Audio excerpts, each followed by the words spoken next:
آج کی گفتگو کا موضوع ہے ذکر الہی، اللہ کو یاد کرنا۔ اللہ تعالیٰ کو یاد کرنا خوبصورت ترین کاموں میں سے ایک کام ہے، بہترین عبادات میں سے ایک عبادت ہے۔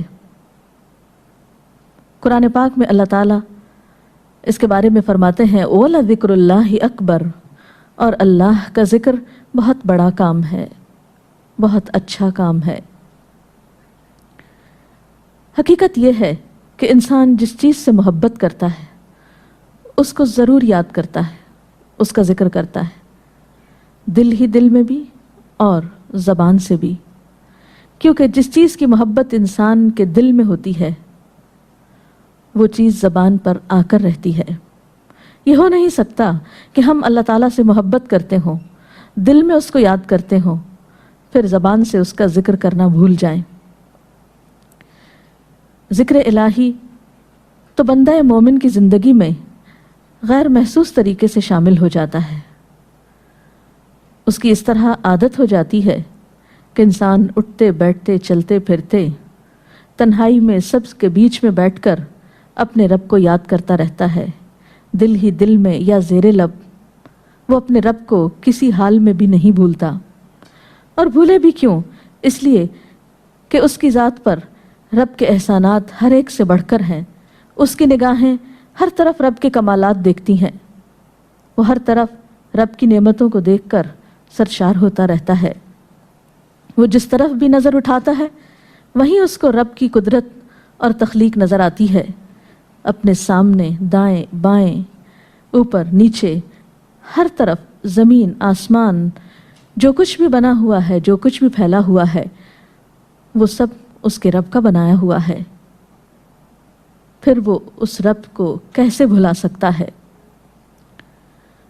قرآن پاک میں اہل ایمان کو ذکر کرنے کی تلقین کی گئی ہے۔ اللہ سبحانہ وتعالیٰ فرماتے ہیں فَاذْكُرُونِي أَذْكُرْكُمْ، تم مجھے یاد کرو، تم میرا ذکر کرو، میں تمہیں یاد کروں گا۔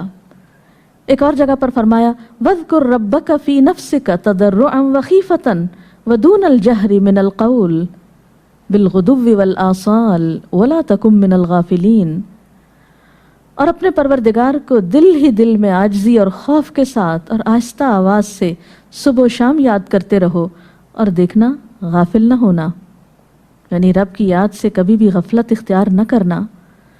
ایک اور جگہ پر فرمایا وَاذْكُرُوا اللَّهَ كَثِيرًا لَعَلَّكُمْ تُفْلِحُونَ، اور اللہ کا ذکر کرو کثرت کے ساتھ، بہت زیادہ۔ کیوں؟ لَعَلَّكُمْ تُفْلِحُونَ، تاکہ تم فلاح پاؤ، کامیاب ہو جاؤ۔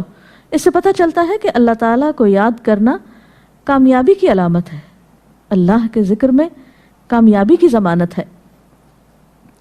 مومن مردوں اور عورتوں کی صفت قرآن پاک میں یہی بیان کی گئی ہے کہ وہ بہت زیادہ اللہ کا ذکر کرنے والے ہوتے ہیں۔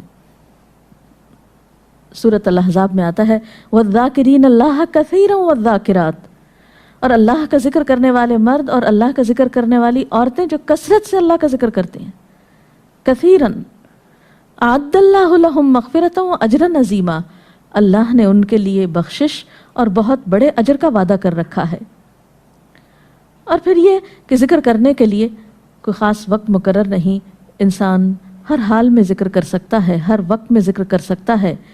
نبی صلی اللہ علیہ وسلم کے بارے میں آتا ہے کان یذکر اللہ فی کل احیانہ، آپ ہر وقت میں، یعنی ہر قسم کے وقت میں، یعنی دن میں یا رات میں، صبح میں یا شام میں اللہ کا ذکر کیا کرتے تھے۔ حدیث پاک میں آتا ہے، حضرت ابو موسیٰ اشعری سے روایت ہے مثل الذی یذکر ربہ والذی لا یذکرہ مثل الحی والمیت، رواہ البخاری۔ آپ صلی اللہ علیہ وسلم نے فرمایا اس شخص کی مثال جو اپنے رب کا ذکر کرتا ہے زندہ انسان کی طرح ہے، اور اس کی مثال جو اپنے رب کا ذکر نہیں کرتا مردہ شخص کی طرح ہے۔ گویا ذکر کرنے والا اور نہ کرنے والا، ان دونوں کے درمیان اتنا ہی فرق ہے جتنا ایک زندہ اور مردہ انسان میں فرق ہوتا ہے۔ اور یہ فرق کتنا بڑا ہے، یعنی انسان تو وہی ہوتا ہے، لیکن زندہ انسان میں اور مردہ انسان میں زندگی اور موت کا فرق ہے۔ بالکل اسی طرح جو شخص اپنے رب کو یاد کرتا ہے، اس کا ذکر کرتا ہے، اس کے اندر ایک زندگی ہے، اس کے اندر ایک خاص خوشی ہوتی ہے، اطمینان ہوتا ہے، اور وہ جو نہیں کرتا اس کا دل مردہ ہوتا ہے، اس کے اندر زندگی کی کوئی امنگ نہیں ہوتی۔ ایک اور حدیث میں آتا ہے، نبی صلی اللہ علیہ وسلم نے فرمایا، اللہ تعالیٰ فرماتا ہے میں اپنے بندے کے خیال کے مطابق ہوتا ہوں یا خیال کے ساتھ ہوتا ہوں، جو خیال وہ میرے بارے میں رکھتا ہے میں اسی کے مطابق اس کے ساتھ معاملہ کرتا ہوں، اور میں اس کے ساتھ ہوتا ہوں جب وہ مجھے یاد کرتا ہے۔ گویا ذکر کرنے والے اللہ کی مدد کے مستحق ہوتے ہیں، یعنی اللہ ایسے بندوں کے ساتھ ہوتا ہے جو ذکر کرتے رہتے ہیں۔ اگر وہ مجھ کو اپنے دل میں یاد کرتا ہے تو میں بھی اس کو اپنے دل میں یاد کرتا ہوں، اور اگر وہ مجھے کسی جماعت میں بیٹھ کے یعنی کسی گروپ میں یعنی کہ پبلک میں بیٹھ کے یاد کرتا ہے تو میں اس کو اس سے بہتر جماعت میں یاد کرتا ہوں، یعنی فرشتوں کی جماعت میں یاد کرتا ہوں۔ تو گویا فَاذْكُرُونِي أَذْكُرْكُمْ، تم مجھے یاد رکھو میں تمہیں یاد رکھوں گا۔ تو جو شخص بھی یہ چاہتا ہو کہ اللہ تعالیٰ اس کو یاد رکھے، اس کی مشکل میں اس کی مدد کرے، تو اس کے لیے کیا ضروری ہے کہ پھر وہ ذکر کرتا رہے۔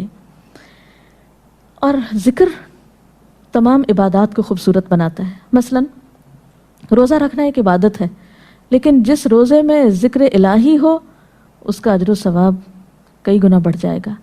حج ایک عبادت ہے بذات خود، حج کا سفر ایک عبادت ہے، لیکن اس سفر میں انسان اگر ذکر الہی کرتا رہے تو اسی حج کا ثواب کئی گنا بڑھ جائے گا۔ اور نماز تو سراسر ہے ہی اللہ کی یاد کا نام۔ اقم الصلاۃ لذکری، نماز قائم کرو میری یاد کے لیے۔ اللہ کے ذکر کا بہترین طریقہ ہے۔ ایک اور موقع پر آپ صلی اللہ علیہ وسلم سے جب یہ پوچھا گیا کہ سب سے اچھی نماز کس کی، سب سے اچھا روزہ کس کا، سب سے اچھا حج کس کا، سب سے اچھا مجاہد کون، تو آپ صلی اللہ علیہ وسلم نے ہر بار یہی جواب دیا کہ جو اپنے ان کاموں میں ذکر الہی کثرت کے ساتھ کرے۔ اور ذکر کرنے والے ہر میدان میں آگے نکل جاتے ہیں۔ حدیث پاک میں آتا ہے نبی صلی اللہ علیہ وسلم نے فرمایا مفردون سبقت لے گئے۔ لوگوں نے پوچھا کہ یہ مفردون کون ہیں؟ فرمایا وہ مرد جو کثرت کے ساتھ اللہ کا ذکر کرتے ہیں اور وہ عورتیں جو کثرت کے ساتھ اللہ کو یاد کرتی ہیں۔ اور یہاں آپ نوٹ کر رہے ہیں خاص طور پر مردوں کے ساتھ ساتھ عورتوں کا ذکر بھی ملتا ہے۔ حضرت عبداللہ بن بصر فرماتے ہیں کہ ایک شخص نے عرض کیا یا رسول اللہ صلی اللہ علیہ وسلم، بے شک اسلام کے احکام مجھ پر بہت ہیں، یعنی ذمہ داریاں بہت ہیں، کرنے کے کام بہت ہیں، آپ مجھے کوئی ایسی بات بتائیں جسے میں اپنے لیے لازم کر لوں، یعنی میرے لیے آسان ہو اور میں پابندی سے کر سکوں۔ تو آپ صلی اللہ علیہ وسلم نے فرمایا لا یزال لسانک رطبا من ذکر اللہ، کہ ایک چیز پابندی سے پکڑ لو، اور وہ کیا کہ تیری زبان ہمیشہ اللہ کے ذکر سے تر رہے، ہر دم اللہ کو یاد کرتے رہو۔ اور یہ حقیقت ہے کہ انسان کوئی بھی کام کر رہا ہو، مثلا خواتین کھانا پکا رہی ہیں، گھر صاف کر رہی ہیں، واک کر رہی ہیں، کوئی بھی کام کر رہی ہیں اس طرح کا، تو اس میں ساتھ ساتھ اللہ کی یاد کرتی رہیں، سبحان اللہ، الحمدللہ، اللہ اکبر، استغفر اللہ، لا الہ الا اللہ، ان اذکار کا ورد کرتے رہیں، تو اس میں کام بھی ہوتا رہے گا اور اس کے ساتھ ساتھ اللہ کی یاد بھی ہوتی رہے گی۔ خصوصی طور پر دو کلمات ایسے ہیں جن کے بارے میں بہترین اجر کی خوشخبری سنائی گئی۔ آپ صلی اللہ علیہ وسلم نے فرمایا کلمتان، دو کلمات ایسے ہیں خفیفتان علی اللسان، جو زبان پہ بہت ہلکے ہیں، یعنی پڑھنے میں کچھ مشکل نہیں، ثقیلتان فی المیزان، میزان میں بہت بھاری ہیں، حبیبتان الی الرحمن، رحمان کو بہت محبوب ہیں، اور وہ کیا ہیں؟ سبحان اللہ و بحمدہ، سبحان اللہ العظیم۔ چلتے پھرتے اٹھتے بیٹھتے کام کاج کرتے تسبیح پڑھتے رہنا، ذکر کرتے رہنا انسان کے دل کو جہاں اطمینان بخشتا ہے وہاں اس کے کام کو آسان بھی کر دیتا ہے، اور اللہ کی مدد بھی ساتھ ہوتی ہے۔ اور قرآن پاک میں ایسے لوگوں کے لیے خوشخبری ہے، الا بذکر اللہ تطمئن القلوب، سنو اللہ کے ذکر سے دلوں کو اطمینان ہوتا ہے۔ اور ویسے بھی میزان میں بہت بھاری نیکی ہے۔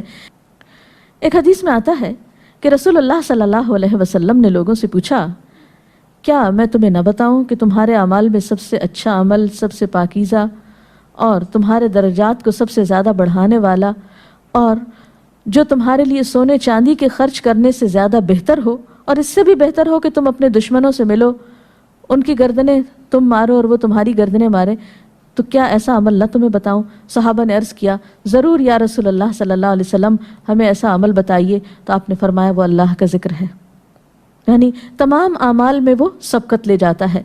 اسی طرح ایک اور حدیث میں ہے، رسول اللہ صلی اللہ علیہ وسلم نے فرمایا کہ جب بھی کچھ لوگ بیٹھتے ہیں اور وہ اللہ کا ذکر کرتے ہیں، یعنی کسی مجلس میں اکٹھے ہو کر بیٹھتے ہیں، تو اللہ کی رحمت ان کو ڈھانپ لیتی ہے، ان پر سکینت نازل ہوتی ہے، اللہ تعالیٰ ان کا اپنے ہاں ذکر کرتے ہیں۔ گویا اکیلے بھی ذکر کیا جا سکتا ہے اور کسی مجلس میں اکٹھے بیٹھ کر بھی۔ پھر اسی طرح صبح و شام بھی، جیسا کہ قرآن پاک میں آتا ہے وَسَبِّحْ بِحَمْدِ رَبِّكَ قَبْلَ طُلُوعِ الشَّمْسِ وَقَبْلَ غُرُوبِهَا، اپنے رب کی تسبیح بیان کرو سورج نکلنے سے پہلے اور اس کے غروب ہونے سے پہلے۔ ایک اور جگہ پر آتا ہے وَسَبِّحْ بِحَمْدِ رَبِّكَ بِالْعَشِيِّ وَالْإِبْكَارِ، اپنے رب کی حمد و ثنا بیان کرو عشی کے وقت یعنی عصر کے وقت، والابکار اور صبح کے وقت۔ عشی کا لفظ جو ہے یہ زوال شمس سے غروب شمس کے درمیانی وقت کو کہتے ہیں۔ پھر اسی طرح انبیاء علیہ السلام کے بارے میں ہم دیکھتے ہیں، حضرت داؤد علیہ السلام بہت خوبصورت آواز سے، بہت خوبصورت انداز میں اللہ تعالیٰ کا ذکر کیا کرتے تھے۔ نبی صلی اللہ علیہ وسلم نے ایسے لوگوں کے بارے میں بہت خوشخبریاں دی ہیں، اور سب سے بڑی خوشخبری کیا ہے کہ خود اللہ تعالیٰ کا تقرب انسان کو حاصل ہوتا ہے، انسان کے گناہوں کا کفارہ ہوتا رہتا ہے۔ اور بعض اذکار جو بظاہر تو بہت معمولی نظر آتے ہیں لیکن ان کا اجر و ثواب اتنا ہے کہ انسان حیران ہوتا ہے کہ اتنے کم کلمات کے بدلے اتنا بڑا ثواب۔ جیسے نبی صلی اللہ علیہ وسلم نے فرمایا کہ الحمدللہ کہنا میزان کو بھر دیتا ہے۔ اب الحمدللہ دو لفظ ہیں، لیکن جو شخص دل سے اس کو ادا کرتا ہے تملا المیزان، میزان بھر جاتا ہے اس سے۔ سبحان اللہ، الحمدللہ کے کلمات آسمان اور زمین کے درمیان کو پر کر دیتے ہیں، اتنا اجر و ثواب ہے ان چھوٹے چھوٹے کلمات کا بھی، لیکن اکثر شیطان ہمیں ان سے غافل رکھتا ہے۔ تو ضرورت اس بات کی ہے کہ ہم کثرت کے ساتھ اللہ کو یاد کرنے والے ہوں، تاکہ ہمارے دین و دنیا کے کام سنور جائیں اور آخرت میں اللہ کے محبوب اور مقرب بندوں میں ہمارا شمار ہو۔ اگر اس سلسلے میں آپ کے ذہن میں کوئی سوال ہے تو آپ کر سکتے ہیں۔ جی آپ پوچھیں۔ محترم ڈاکٹر صاحبہ، ہمیں آپ بتائیں گے کہ مسنون اذکار کی طرف ہمیں رہنمائی فرمائیے۔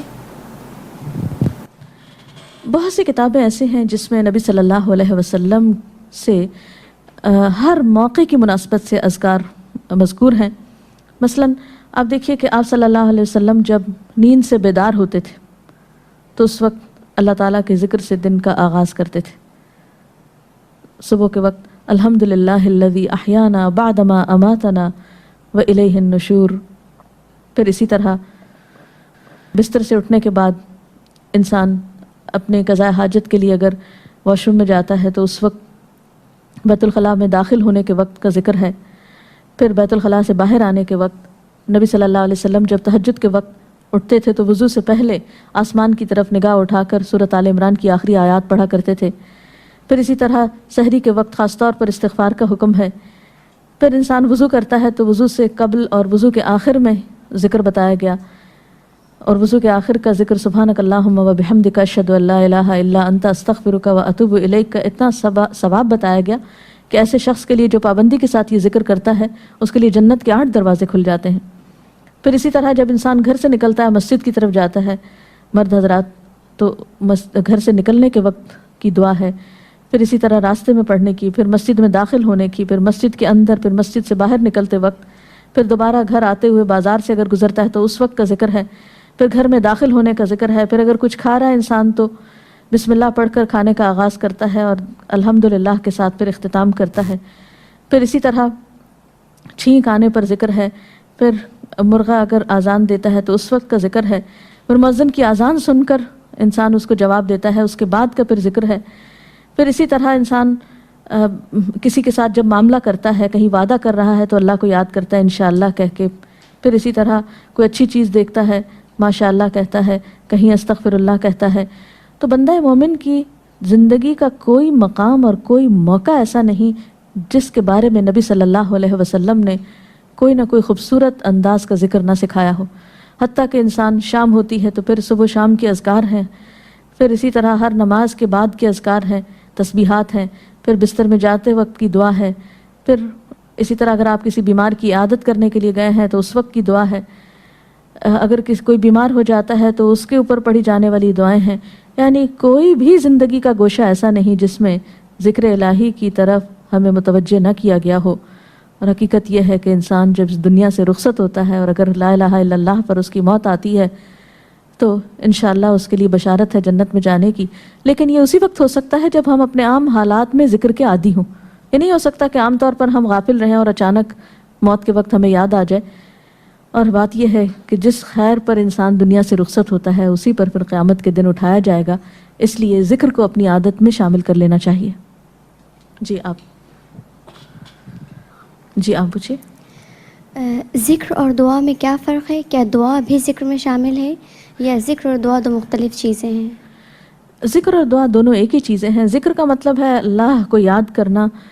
بعض اوقات انسان صرف دل میں یاد کرتا ہے، زبان سے نہیں بھی دہراتا تو وہ بھی ذکر شمار ہوتا ہے. بعض اوقات انسان کوئی مسنون کلمات کہتا ہے، بعض اوقات اللہ تعالیٰ کی تعریف اپنی زبان میں بیان کرنا، یہ بھی ایک طرح سے ذکر کرنا ہوتا ہے. اور دعا میں خاص طور پر کسی چیز کا مطالبہ کیا جاتا ہے، یہ کچھ مانگا جاتا ہے اللہ تعالیٰ سے. یعنی ہر دعا ذکر ہے لیکن ہر ذکر دعا نہیں ہوتی. ذکر کی کئی قسمیں ہیں جن میں سے ایک دعا بھی ہے. جی آپ پوچھیں. کیا ذکر کے لیے ہر وقت باوضو رہنا ضروری ہے؟ ذکر کے لیے ہر وقت باوضو رہنے کی شرط نہیں ہے. قرآن پاک میں اللہ تعالیٰ فرماتے ہیں الذین یذکرون اللہ قیاما وقعودا وعلی جنوبہم ویتفکرون فی خلق السماوات والارض ربنا ما خلقت ھذا باطلا سبحانک فقنا عذاب النار.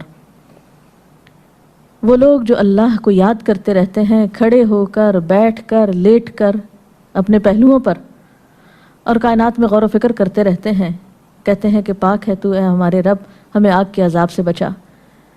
تو اس سے یہ پتہ چلتا ہے کہ انسان بیٹھ کر، چلتے پھرتے اور لیٹ کر بھی اللہ کو یاد کر سکتا ہے. اب لیٹنے کی حالت ایسی جس میں سونا بھی شامل ہے. تو سوتے ہوئے اگر انسان ڈر جائے یا کوئی برا خواب ہے تو اس وقت بھی ذکر کرنا، مسنون ذکر موجود ہے.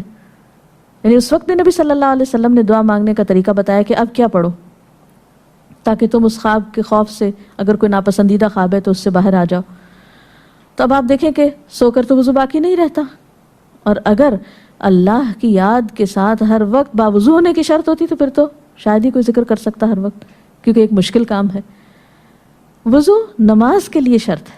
نماز وضو کے بغیر نہیں ہوتی، لیکن ذکر آپ وضو کے بغیر کر سکتے ہیں، اور اس میں درود شریف بھی شامل ہے، آیت کریمہ بھی شامل ہے. ہاں افضل ہے اگر آپ کو توفیق اللہ نے دی کہ آپ وضو کے ساتھ ہیں اور وضو کے ساتھ ذکر کریں. لیکن اگر باوضو نہیں ہے تو ذکر سے آپ کو کوئی چیز روک نہیں سکتی، الا یہ کہ آپ بیت الخلاء میں ہیں، اس وقت ذکر نہیں کرنا چاہیے. ادروائز آپ عام روٹین کے نارمل کاموں میں اللہ تعالیٰ کو یاد کر سکتے ہیں، خواہ وضو سے ہوں یا بغیر وضو کے ہوں. جی آپ. قرآن پاک جو ہم پڑھ رہے ہوتے ہیں تو کیا ضروری ہے کہ ہم بہت پراپرلی بیٹھ کر پڑھیں یا ہم ٹیک لگا کے یا ہم اپنے بستر پہ بھی پڑھ سکتے ہیں؟ افضل تو یہی ہے، پسندیدہ یہی ہے کہ انسان با ادب بیٹھے. لیکن اگر آپ قرآن پاک کا کچھ حصہ زبانی یاد کیے ہوئے ہیں، کچھ صورتیں ایسی آپ کو آتی ہیں اور آپ چلتے پھرتے ان کی دہرائی کرنا چاہتے ہیں تو ایسا بھی کر سکتے ہیں. اجتماعی ذکر کی کیا کیا صورتیں ہو سکتی ہیں؟ اجتماعی ذکر میں قرآن پاک کا پڑھنا، پڑھانا، سیکھنا، سکھانا، اس کو یاد کرنا، یہ تمام چیزیں آتی ہیں. اس کے ساتھ ہی آج کا پروگرام کا وقت ختم ہوتا ہے.